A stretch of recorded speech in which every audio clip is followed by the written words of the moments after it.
गावाकडची थंडी अशी सुटली की काय सांगायलाच नको. अंगावरचं स्वेटर सुद्धा काढू वाटत नव्हतं. उठल्या उठल्या अगोदर गोधड्याच्या घड्या घालून घेतल्या, नंतर फ्रेश झाली. सगळे घरातले कामे आवरून असे आम्ही निघालो होतो, कारण की आज जायचं होतं आम्हाला राजुरीला, कारण की सॅटर्डे असल्यामुळे तिथला आज बाजार असतो.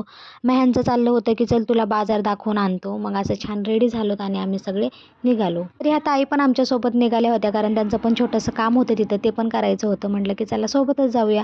आणि मस्त दुपारच्या टायमिंगला असं ऊन पडलेलं होतं. खरंच खूपच छान वातावरण वाटत होतं. फायनली आम्ही राजुरीमध्ये पोहोचलो आणि राजुरीमध्ये खूप मोठा बाजार भरलेला होता आज.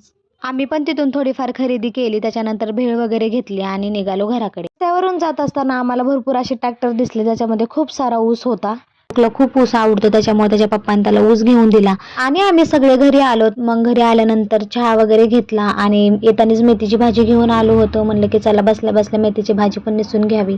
तर आईंना मी दाखवत होते की किती छान मेथीची भाजी आहे ना, एकदम फ्रेशच वाटत आहे. लक्ष्मी लागली होती रडायला, मग मी लक्ष्मीला घेऊन बसले आणि ह्या ताई सगळेजण मिळून मेथीची भाजी निसत बसले. आणि आमच्या लक्ष्मीला बनवलं होतं भाजीवाली, तर ती भाजी विकायला बसलेली होती. जर कोणाला भाजी घ्यायची असेल तर आमच्याकडे नक्की या, तुम्हाला फ्रीमध्ये मिळून जाईल. तर फ्रॉक घातल्यामुळे मॅडम चिडचिड करत होती, त्याच्यामुळे तिचा ड्रेस चेंज केला. त्याच्यानंतर ह्या शेळ्या बघा ना किती क्यूट आहेत. आणि ही पोरगी बघा त्या पिल्लांना किती त्रास देते, त्यांचे कान ओढत होती आणि त्यांची पप्पी घेत होती बघा ती. आमच्या मॅडम त्या पिलांना त्रास देऊन झोपल्या होत्या. तिला झोपी घातलं आणि भेळ आणली होती ती खायला घेतली.